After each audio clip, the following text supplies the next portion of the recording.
नमस्कार विद्यार्थी मित्रांनो, मी शिवम पवार. आपण बघतोय स्पर्धा परीक्षेमध्ये विचारले जाणारे विहिर IMP प्रश्न आणि आजचा भाग क्रमांक आहे भाग 21. याआधी आपले 19 भाग झालेले आहे मित्रो, ते सर्व आपल्या चॅनलला अवेलेबल आहे.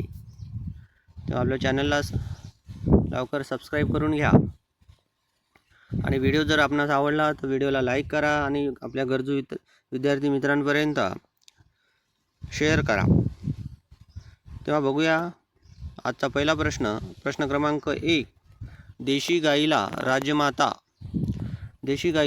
राज्यमाताचा दर्जा देणारे उत्तराखंड नंतरचे दुसरे राज्य कोणते? देशी गाईला राज्यमाताचा दर्जा देणारे उत्तराखंड नंतरचे दुसरे राज्य कोणते? पर्याय क्रमांक 1 आहे गुजरात, पर्याय क्रमांक 2 आहे हिमाचल प्रदेश, पर्याय क्रमांक 3 आहे उत्तर प्रदेश आणि पर्याय क्रमांक 4 आहे महाराष्ट्र. तर मित्र हो, देशी गाईला राजमाताचा दर्जा देणारे उत्तराखंड नंतरचे दुसरे राज्य ठरले आहे महाराष्ट्र, पर्याय क्रमांक 4. ठीक आहे, पहिला कोणता म्हटला तर उत्तराखंड. प्रश्न क्रमांक 2 बघा. राष्ट्रीय चित्रपट पुरस्कार 2024 मध्ये कोणत्या चित्रपटाला सर्वोत्कृष्ट चित्रपटाचा पुरस्कार जाहीर केले आहे?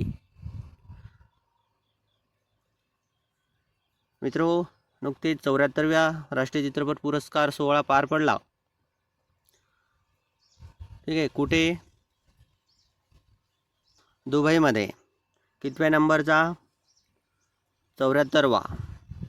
ठीक आहे, आणि या राष्ट्रीय चित्रपट पुरस्कारांमध्ये सर्वोत्कृष्ट चित्रपटाचा पुरस्कार कोणाला जाहीर झाला तर तो आहे ॲनिमल, पर्याय क्रमांक 2. ॲनिमल या चित्रपटाला सर्वोत्कृष्ट चित्रपटाचा पुरस्कार जाहीर केले गेले आहे. बघा मित्र हो, सर्वोत्कृष्ट अभिनेता म्हटलं तर जवान पिक्चरसाठी शाहरुख खान. ठीक आहे, आणि सर्वोत्कृष्ट अभिनेत्री पुरस्कार कोणाला झाला आहे तो तर राणी मुखर्जी. कोणत्या पिक्चरसाठी किंवा चित्रपटासाठी? इथे मिसेज येतं, सॉरी मित्रो, Mrs Chatterjee versus Norway. Mrs Chatterjee versus Norway साठी राणी मुखर्जीला सर्वोत्कृष्ट अभिनेत्रीचा पुरस्कार. ठीक आहे, आणि वेब सिरीजमध्ये सर्वोत्कृष्ट अभिनेता म्हणून शाहिद कपूर. कोणत्या मूवीसाठी तर फर्जी, शाहिद कपूर. ठीक आहे, सर्वोत्कृष्ट वेब सिरीज शाहिद कपूरची वेब सिरीजमधले अभिनेता शाहिद कपूर फर्जीसाठी. प्रश्न क्रमांक 3. भारताचे महालेखा परीक्षक, त्यालाच कॅग म्हणतो, यांचा कार्यकाल किती असतो?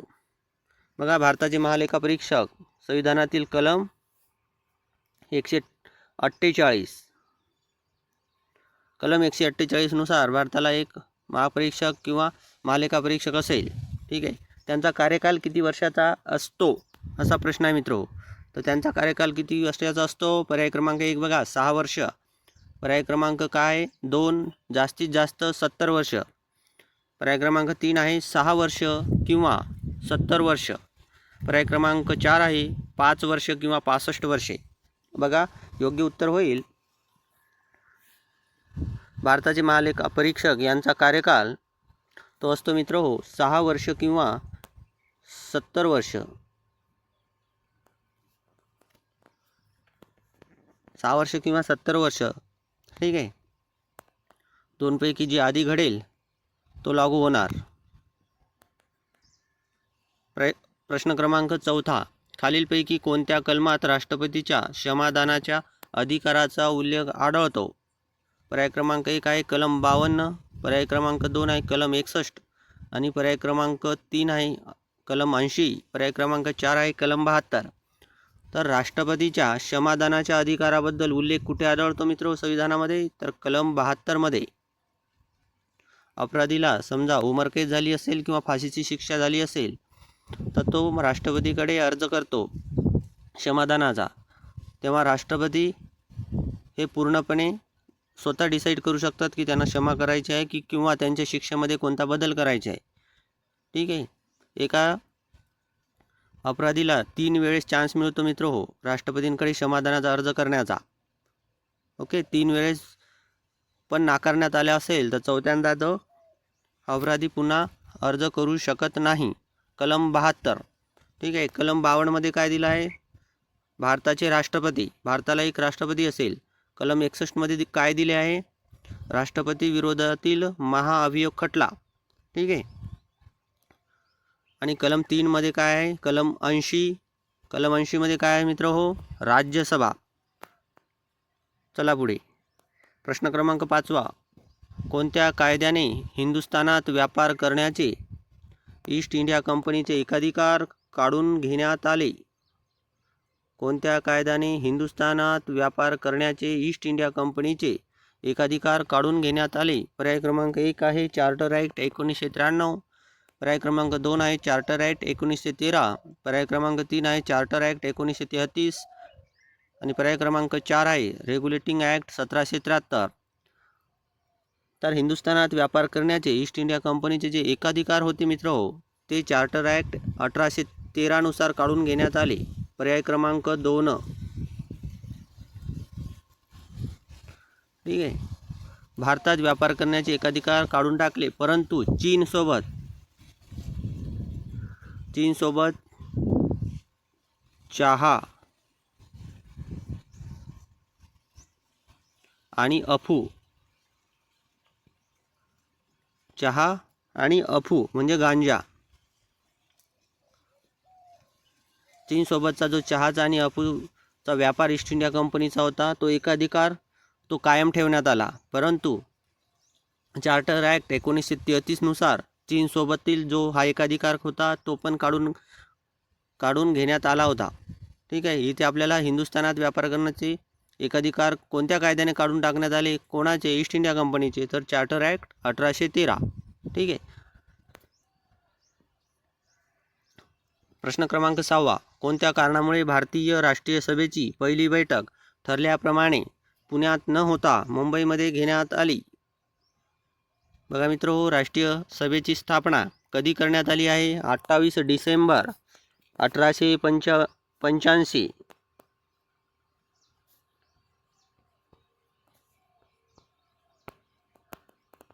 या रोजी राष्ट्रीय सभेची पहिली बैठक घेण्यात आली होती. ठीक आहे. आणि ती आयोजित होती पुण्यामध्ये, परंतु काही कारणानिमित्त ती मुंबईमध्ये घेण्यात आली. तर पुण्यात न होता मुंबईमध्ये घेण्याचं मुख्य कारण काय होतं? तर मुंबईचे हे पोषक वातावरण तर हे नाही होणार मित्र. वातावरण वगैरे काही कारण नाही होऊ शकत. पर्याय क्रमांक 2 बघा, मुंबईमध्ये पसरलेली प्लेगची साथ. तर मित्र हे आन्सर वाटू शकतं, पण ती प्लेगची साथ नव्हती, तेव्हा हा ऑप्शन पण इथे रॉंग होईल. पर्याय क्रमांक 3 बघा, पुणेमध्ये पसरलेली कॉलराची साथ. तर मित्र हो ती साथ कशाची होती? कॉलराची. तर मुख्य कारण काय आहे? पुणेमध्ये पसरलेली कॉलराची साथ. तेव्हा योग्य उत्तर होणार पर्याय क्रमांक 3. सभेतील येणाऱ्या सदस्याचा पुणेसाठी विरोध असं काही नव्हतं. ठीक आहे. प्लेग नव्हतं मित्र हो, कन्फ्युजन होऊ शकतं. प्लेग नाही, कॉलराची साथ होती ती. प्रश्न क्रमांक 7. संतृप्त हायड्रोकार्बन मधील कार्बन व हायड्रोजन अणू रिकामी जागा बंधांनी जोडलेले असतात. कोणत्या कार्बन मित्र हो? संतृप्त हायड्रोकार्बन मधील कार्बन व हायड्रोजन अणू रिकामी जागा बंधांनी जोडलेले असतात. ठीक आहे. हायड्रोकार्बनचे आपण 2 प्रकार पडतात. ठीक आहे. एक आहे संतृप्त हायड्रोकार्बन आणि एक असतो असंतृप्त हायड्रोकार्बन. तर संतृप्त हायड्रोकार्बनचे कार्बन व हायड्रोजन अणू एकमेकांशी ज्या बंधाने जोडलेले असतात ते असतात मित्र हो एकेरी बंध. ठीक आहे. तेव्हा पर्याय क्रमांक 1 इथे योग्य होईल. आणि असंतृप्त हायड्रोकार्बन हे दुहेरी बंध किंवा तिहेरी बंधांनी जोडलेली असतात. दुहेरी व तिहेरी बंधांनी असेल तर तो असंतृप्त असतो. असंतृप्त हायड्रोकार्बन. ठीक आहे. प्रश्न क्रमांक 8. राज्य व राजधानीच्या योग्य जोड्या लावा. इथे बघा मित्रहो, नागालँड राज्याची राजधानी काय आहे? कोहिम म्हणजे अ साठी 3. त्रिपुराची काय आहे? आगरतळा म्हणजे 2. सिक्कीमची काय आहे? गंगटोक 1. आणि मेघालय या राज्याची राजधानी काय आहे? शिलाँग म्हणजे 4. म्हणजे 3 2 1 4. 3 2 1 4.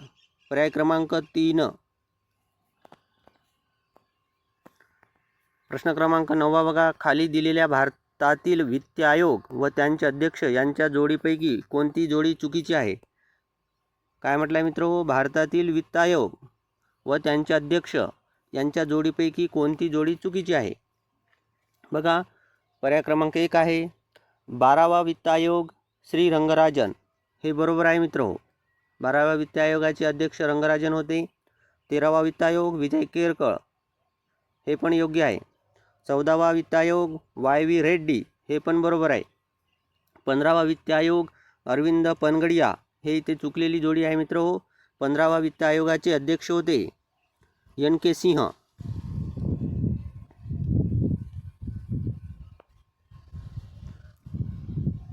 15व्या वित्त आयोगाचे. मग हे डॉक्टर अरविंद पनगडिया हे कोणत्या वित्त आयोगाचे अध्यक्ष आहेत? तर सध्या चालू असलेला 16व्या वित्त आयोगाचे अध्यक्ष कोण आहेत? अरविंद पनगडिया. ठीक आहे. वित्त आयोगाची स्थापना संविधानातील कलम 280 नुसार कोण करतात? राष्ट्रपती. किती वर्षासाठी? 5 वर्षासाठी. ठीक आहे. किती सदस्य असतात? 5. एक अध्यक्ष आणि 4 सदस्य असे टोटल 5 सदस्य असतात आणि 5 वर्षासाठी स्थापना केली जाते. ठीक आहे. डॉक्टर अरविंद पनगडिया 16व्या वित्त आयोग हे सध्या चालू आहे मित्र.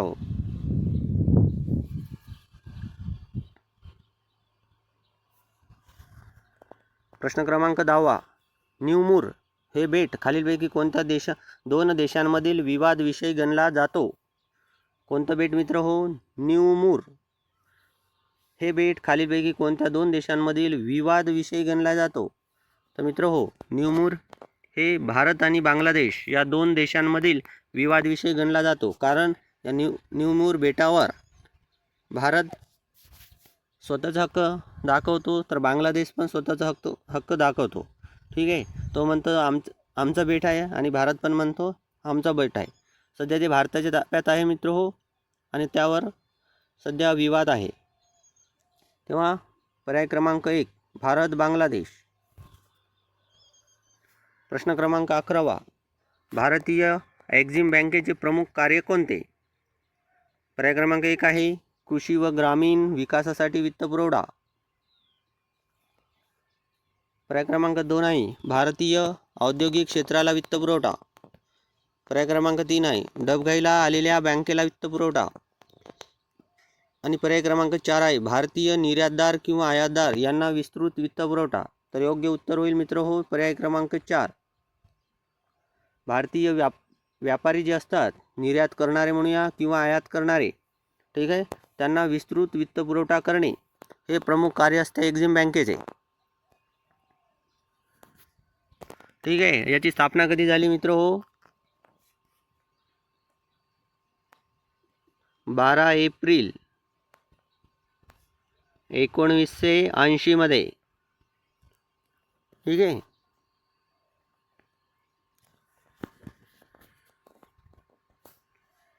प्रश्न क्रमांक 12. प्रश्नचिन्हाच्या जागी योग्य पर्याय निवडा. बघा, एक संख्या मालिका दिली आहे आणि प्रश्नार्थक चिन्ह दिलं आहे. तर प्रश्नार्थक चिन्हाच्या जागी कोणती संख्या येणार? बघा, पहिली संख्या आहे 233. दुसरी संख्या आहे 203.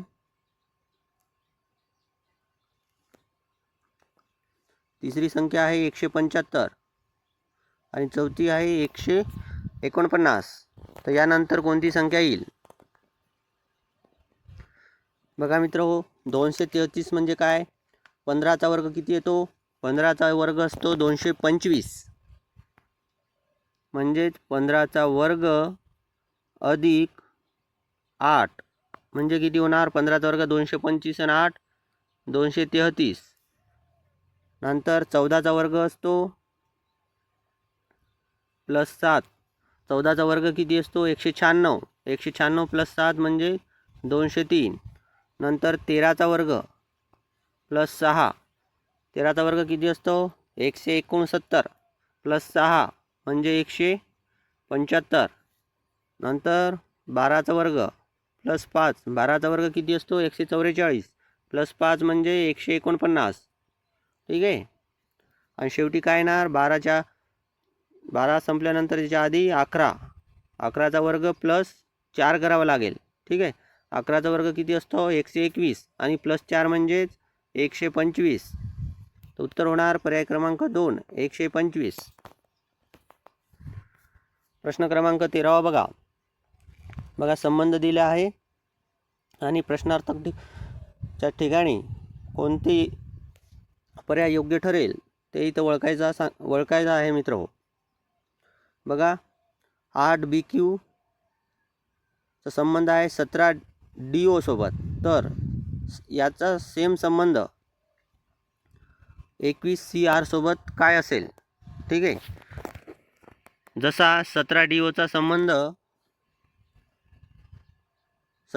संबंध 8BQ सोबत आहे तसाच कशाचा संबंध 21CR सोबत असेल. बघा 8 नंतर 17 कधी येतात तर 8 दोन्ही 16 प्लस 1. ठीक आहे. तर 21 दोन्ही 42 प्लस 1 म्हणजे 43 येणार. ठीक आहे. हे दोन ऑप्शन इथे कॅन्सल होतील मित्रो. या दोनपैकी ठरणार. बघा बी नंतर डी येतो, बी नंतर डी, बी नंतर सीला वगळून डी आणि क्यू नंतर उलट जाता आपण OPQ म्हणजे इकडून उलट जायचा क्यूवर आणि बी वरून जायचं डीवर. उलट सुलट आहे पण एकास एक आड म्हणजे एक सोडून. ठीक आहे. सेम सी नंतर काय येणार मित्र हो सी नंतर डी आणि इथे येणार ई. एक सोडून म्हणजे ई. ठीक आहे. आर कधी येतो बघा इथं PQR. पी नंतर क्यूला सोडून आर येतो तेव्हा इथे येणार पी आणि इथे 43. तर पर्याय क्रमांक 3.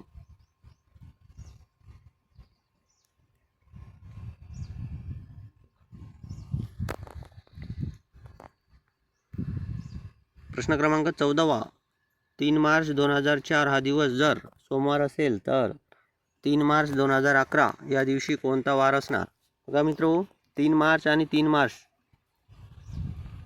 दिवस सारखा आहे फक्त वर्ष चेंज झालं आहे. बघा 3 मार्च 2004 नंतर इथे बघा 3 मार्च 2004. 3 मार्च 2004 या दिवशी सोमवार आहे. बघा आपल्या सर्वांना माहीत आहे मित्रो दर एका वर्षानंतर एक दिवस आपण पुढे जात असतो. ठीक आहे. म्हणजे 3 मार्च 2004 सोमवार, नंतर 3 मार्च 2005 मंगळवार, 3 मार्च 2006 बुधवार, 3 मार्च 2007 गुरुवार. असे किती 3 मार्च 2011 पर्यंत आपण जायचं आहे मित्रो. तर बघा 11 पर्यंत किती वर्ष होतात 4 आणि 7 11 म्हणजे 3 मार्च 2004 पासून 2011 पर्यंत एकूण वर्ष किती झाले 7 वर्ष झाले मित्रो. ठीक आहे. 7 वर्ष झाले. परंतु 2004 व 2011च्या दरम्यान जो 2008 वर्ष येणार हा असणार लीप वर्षात आपण नाही का 2 दिवस पुढे जात असतो. तेव्हा इथे एक तर काउंट झाला आहे 7 वर्षातला. इथलं लीप वर्षाचा एक एक्स्ट्रा म्हणजे 8 वर्ष. ठीक आहे. म्हणजे एकूण किती दिवस पुढे जाणार 8 दिवस. बघा मित्रो 2004 हे पण लीप वर्ष आहे. परंतु या लीप वर्षाचा परिणाम हे फक्त जानेवारी म्हणजे 1 जानेवारी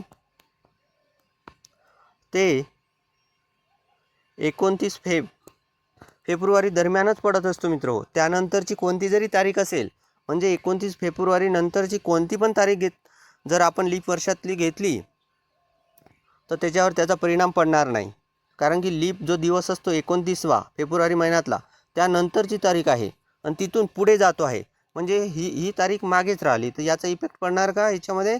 नाही पडणार. म्हणून फक्त हे 7 आणि प्लस 2008 लीप वर्षातला एक दिवस एक्स्ट्रा, म्हणजे 8 दिवस पुढे. बघा 7 दिवस पुढे जर आपण गेलो तर सोमवारनंतर सोमवारच मिळाला असता, पण एक 8वा दिवस जायचा आहे पुढे, तर सोमवारनंतर एक दिवस पुढे म्हणजेच मंगळवार. पर्याय क्रमांक 3.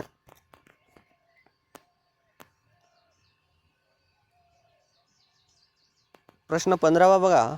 मुलांच्या एका रांगेत किशोरचा डावीकडून 5वा तर प्रशांतचा उजवीकडून 6वा क्रमांक आहे. जर त्यांनी आपापसात जागेची अदलाबदल केली तर किशोरचा डावीकडून 13वा क्रमांक येतो, तर त्यावेळी प्रशांतचा उजवीकडून कितवा क्रमांक येईल? बघा मित्र, एकूण किती मुलं आहेत माहीत नाही. ओके, बघा मुलांच्या एका रांगेत किशोरचा डावीकडून 5वा, म्हणजे ही डावी बाजू, इथून तो आहे 5वा. कोण? किशोर. ठीक आहे. आणि उजवीकडून 6वा कोण? प्रशांत. प्रशांतचा उजवीकडून 6वा, म्हणजे इकडून तो 6वा. कोण? प्रशांत. परंतु या दोघांनी आपापसात जागेची अदलाबदल केली, म्हणजे प्रशांत कुठे गेला? इथे.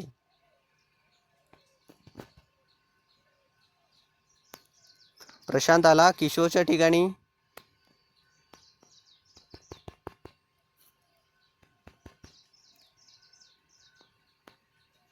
इथे आला प्रशांत आणि इथे गेला किशोर. अदलाबदल केली असता किशोरचा डावीकडून 13वा क्रमांक येतो. बघा इकडून क्रमांक किती झाला किशोरचा? 13वा. ठीक आहे. तर त्याच वेळी प्रशांतचा उजवीकडून कितवा क्रमांक येणार, म्हणजे इकडून हा कितवा असणार. ठीक आहे. बघा मित्र हो, इथून तर इथपर्यंत किती आहे? 13. आणि इथून इकडे हा 6वा, म्हणजे इथून पुढे किती असणार? इथून एवढे 5, म्हणजे हे 5, हा 6वा आहे ना. 6च्या आधी इकडून 5 आणि हे 13, म्हणजे टोटल 13 आणि 5 18. टोटल मुलं किती आहेत मित्र? 18 मुलं आहे. ठीक आहे, 18 मुलं आहे. आणि बघा इथून ते इथे प्रशांत आला आहे, इथं बसला आहे आता किशोरच्या ठिकाणी. तर आपल्याला माहीत आहे किशोर इथून कितवा होता? 5वा होता. इथून 5वा आणि इकडे अजून किती असतील मग? 18तून 5 गेल्यानंतर